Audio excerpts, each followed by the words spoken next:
Salut les amis de iNote Ciné. Alors là, je vais revenir sur les soirées des Césars et des Oscars. Parce que bon, il y a eu quelques petites bonnes surprises hein, quand même.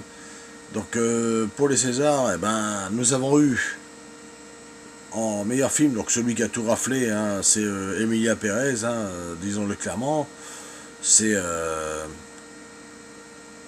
peut-être le film qui a marché le plus cette année en France. Et peut-être même à l'international. Mais ça, on le verra avec les Oscars. Après, je ne vais pas spoiler parce que j'ai regardé les deux cérémonies en même temps. Comme j'ai eu du travail, j'ai pas eu le temps de tout voir. Si hier soir j'ai regardé les Oscars, mais c'était un peu tard. Le Comte de Monte Cristo, le Comte de Monte Cristo, il aurait mérité, à mon sens, beaucoup mieux. C'est-à-dire qu'il aurait mérité beaucoup mieux au niveau des décors, au niveau de l'image, au niveau de la réal, au niveau des costumes aussi.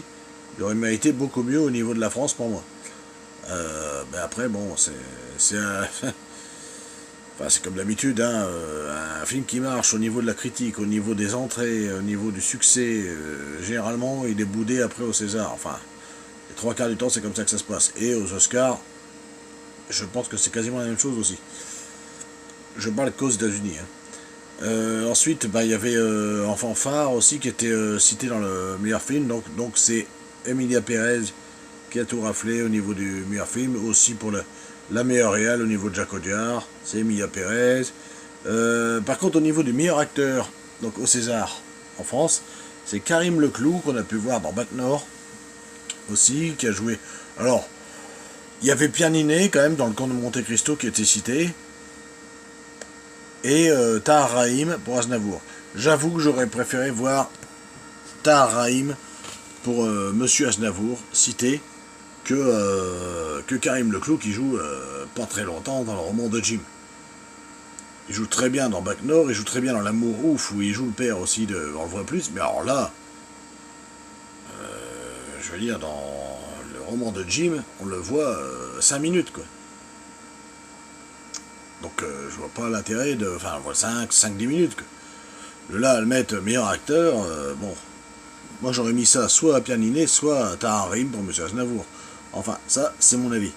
Ensuite, au niveau de la meilleure actrice, donc c'est Afzia Yerzi qui a le rôle de meilleure actrice pour Borgo. Alors, oui, pourquoi pas, alors qu'il y avait évidemment. Bon, je sais, on va reparler de la polémique de Carla Sofia Gascon ou Emilia Pérez. Mais là-dessus, je voudrais faire une petite parenthèse, parce que Carla Sofia Gascon, au départ, elle a joué dans ce film, donc dans ce film de Jacques Audiard, on l'a acclamée dès le début, dès que ce film a marché, dès qu'elle a dit un truc. Donc, je sais très bien qu'elle a dit quelque chose qu'il ne fallait pas dire, en l'occurrence du racisme, entre parenthèses.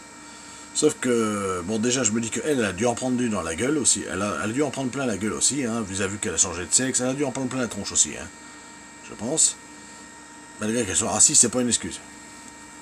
Mais le fait qu'elle soit trans ou raciste, de toute façon, dans tous les cas, elle a fait un film. Elle est actrice. Donc je répète encore et toujours, et je le répéterai jusqu'à la fin de mes jours, il ne faut pas mélanger le travail.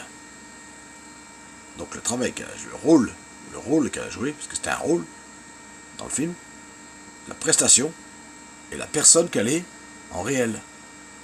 Vous récompensez le rôle qu'elle a joué. Vous récompensez une prestation. Vous récompensez pas la personne. Vous récompensez la personne pour sa prestation. Vous récompensez sa prestation. Après, si vous voulez la critiquer, vous la critiquez. Et encore, bon, c'est minable des fois, parce que c'est toujours sur les réseaux sociaux, par derrière les écrans, enfin bref.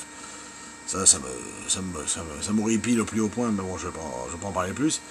Mais voilà, donc, moi je trouve qu'elle a très bien joué. Donc du coup, ne jamais mélanger le privé, enfin, donc son boulot, et ce qu'elle fait dans la vie publique. Voilà, donc, et c'est pareil pour Gérard Depardieu. Gérard Depardieu est un putain d'acteur qu'on connaît depuis des décennies. Maintenant qu'il a fait une connerie, qui est toujours pas jugée d'ailleurs, au final, je serais le premier à aller gueuler, à dire que c'est une ordure. Peut-être que c'est une ordure, là, on n'en sait rien. Peut-être que c'en est une, dès qu'il sera coupable, je le dirai. Ça ne m'empêchera pas de regarder ses films. Je regarderai ses films jusqu'à plus soif, quoi. Voilà, c'est tout. Je regarderai ses films parce que c'est un putain d'acteur. C'est tout. Je sais faire la différence entre... Enfin, à un moment donné, il faut sortir les œillères et puis... faut sortir voilà, il faut regarder l'acteur et pas le mec. Même si vous savez que c'est... Vous regardez un acteur, vous regardez plus, vous oubliez, il joue un rôle. Moi, j'arrive à le faire. Hein. Alors, vous allez me dire peut-être que je suis taré ou je sais pas, mais... Non, je pense que je suis normal en fait. Tout simplement. Ensuite, donc nous avions Zoé Saldana qui était prévue aussi en tant que meilleure actrice avec Carla Sofia Gascon, donc pour les Césars. Donc voilà, donc c'est Afzal Yarzi qui a pris pour le film Borgo, que je n'ai pas vu d'ailleurs. Malheureusement pas eu le temps de voir parce que j'ai pas eu le temps de regarder tous les films. Voilà. Et ensuite, donc pour les Oscars, eh bien pour les Oscars, eh bien figurez-vous que j'ai assisté à la cérémonie hier avec avec des compères, avec des confrères qui fait quelques vidéos ensemble. Enfin, j'ai regardé avec eux. Enfin, je ne suis pas avec eux directement, mais je suis de leur public. Et j'en parlerai après. Je ferai une vidéo pour ça. Et donc, le meilleur film qui a été cité le plus, c'est Anora, que je n'ai pas eu non plus le temps de voir. La meilleure réal, donc Sean Baker pour Anora également. Le meilleur acteur, alors là par contre, le meilleur acteur Adrien Brody pour The Brutalist, alors que, bon, oui, pourquoi pas, Adrien Brody pour The Brutalist, je suis tout à fait d'accord, parce qu'il y en avait d'autres en lice, mais bon, je pense que c'est lui qui devait sortir le plus, parce que j'ai adoré ce film, celui d'un Hongrois qui franchement, j'ai bien aimé ce film, hein. J'ai bien aimé ce film, j'ai pas eu le temps de tout regarder, parce que malheureusement, il fallait suivre tous les Oscars à fond, et il a fallu que j'enchaîne sur un autre film où était sacrée la meilleure actrice, c'est-à-dire Anora, donc Mikey Madison, donc que je n'ai pas vu. Donc du coup j'ai regardé un autre film qui s'appelle The Real Pain. Real Pain, donc alors celui-là, c'est pour le meilleur acteur dans un second rôle, attribué à Kieran Culkin, donc le petit frère de Michael Culkin, hein, qui jouait dans Maman j'ai raté l'avion. Et d'ailleurs Kieran Culkin jouait aussi dans Maman j'ai raté l'avion. Mais ça c'est une anecdote. Mais Kieran Culkin, qui a joué, je crois, dans la série Succession, se déchire pas mal en ce moment au niveau des rôles, et là, il le méritait amplement. Un film, donc, Real Pain, réalisé par Jesse Eisenberg, et interprété, donc, par Jerry Eisenberg lui-même, et Kieran Culkin. Et ensuite, en meilleur scénario adapté, donc, alors, meilleure actrice, on avait Mikey Madison, donc, pour Anora, que je n'ai pas vu, et Demi Moore. Alors, je sais, vous allez me dire, j'ai un film que j'ai pas vu dans le tas, c'est Anora. Mais Demi Moore, je trouve qu'elle était revenue vachement bien dans The Substance, malgré qu'elle soit un peu refaite, hein, je le dis pas, mais voilà, elle est toujours sublime, malgré qu'elle soit fait un peu refaite. D'où le principe de The Substance en plus dans le film, mais je trouve qu'elle joue vachement bien. Les Américains aiment bien les comebacks, j'aurais quasiment juré qu'on aurait voté pour elle pour The Substance. Moi, c'est ce que je voulais. Mais bon, c'est pas tombé. C'est donc du coup Mikey Madison qui a gagné pour Anora le prix de la meilleure actrice. Tant mieux pour elle. Écoutez, hein, advienne que pourra, ça sera certainement une excellente actrice après. Allez savoir. Mais Demi Moore, c'est un peu dommage. Mais bon, elle était quand même nominée, il faut le préciser. Ensuite, le meilleur scénario adapté, donc Conclave, alors que je vois pas alors là, je vois pas comment Conclave il aurait pas pu l'avoir. Parce que entre Emilia Pérez, qui était un assez bon scénario, mais bon, on aurait pu le tirer très facilement, mais Conclave avec Ralph Fiennes, là franchement, un huis clos qui se passe, un espèce de thriller politique en huis clos qui se passe dans une église, enfin dans un clergé, là, au Vatican, c'est vachement intéressant, j'ai trouvé ce scénario vachement bien écrit, un thriller politique là-dedans, où ils sont quasiment en huis clos, enfin en huis clos fermé, mais j'ai trouvé ça vachement intéressant au niveau de ce film. Et non, c'est à voir, franchement. Alors, meilleur scénario adapté, quand même, lui, il méritait. Meilleur scénario original, évidemment, Anora. Donc, comme je vous dis, c'est lui qui a tout raflé. Hein. Et ensuite, alors, on va revenir sur le sketch de Wicked. Parce que Wicked, on a eu peur hein, hier soir. Hein, parce que j'étais avec des collègues, je vous garantis que Meilleur décor, costume, et je crois qu'il a eu encore eu un autre, enfin je crois qu'il en a eu deux ou trois. Hein. Wicked, oh là, mais quel massacre ce film. J'espère qu'ils vont pas aller plus loin, parce que bah, quand on voit, comme il disait un de mes collègues, on va pas se taper quand on va acheter le DVD. Bah, si jamais il sort en DVD ou en Blu-ray ou 4K avec une statuette marquée dessus, ça va faire rigoler quoi.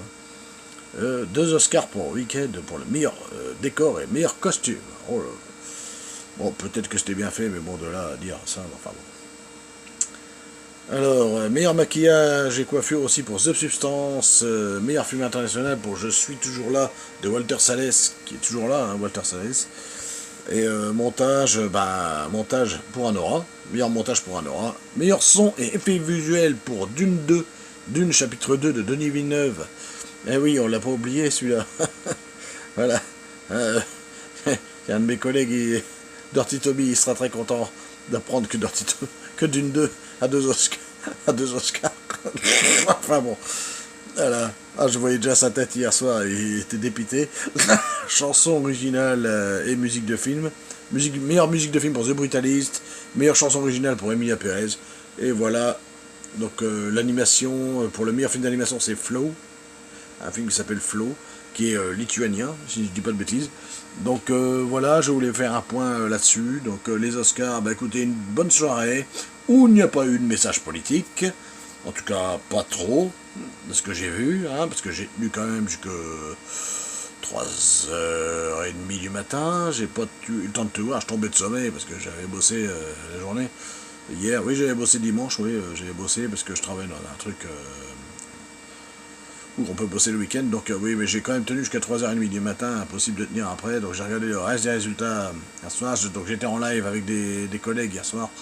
Mais franchement, une bonne soirée en perspective, on a bien rigolé, on a bien suivi tout ça, et bon, il y a eu quelques surprises, quelques déceptions aussi, mais en tout cas, je suis très content, donc, du coup, de la meilleure actrice dans un second rôle pour Zoé Saldana, et je ne sais pas même pas si je l'ai dit, du coup, Zoé Saldana qui mérite amplement son second rôle pour Emilia Perez, et là, je dois dire qu'on était tous contents que ce soit elle qui l'ait.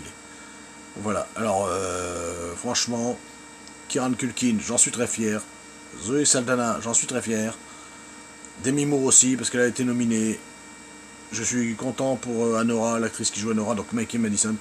Voilà, c'était une bonne soirée en perspective. Et un hommage qui a été rendu à Gene Hackman par Morgan Freeman. D'ailleurs, je vais refaire une vidéo pour un hommage à Gene Hackman. Mais merci à Morgan Freeman d'avoir rendu hommage à son ami, ça faisait chaud au cœur. C'était vachement bien. En tout cas, merci et à tout de suite, parce que je pense que je vais faire une autre vidéo, parce que j'ai du retard à prendre du coup à cause des Oscars. Allez, salut les amis, à tout de suite.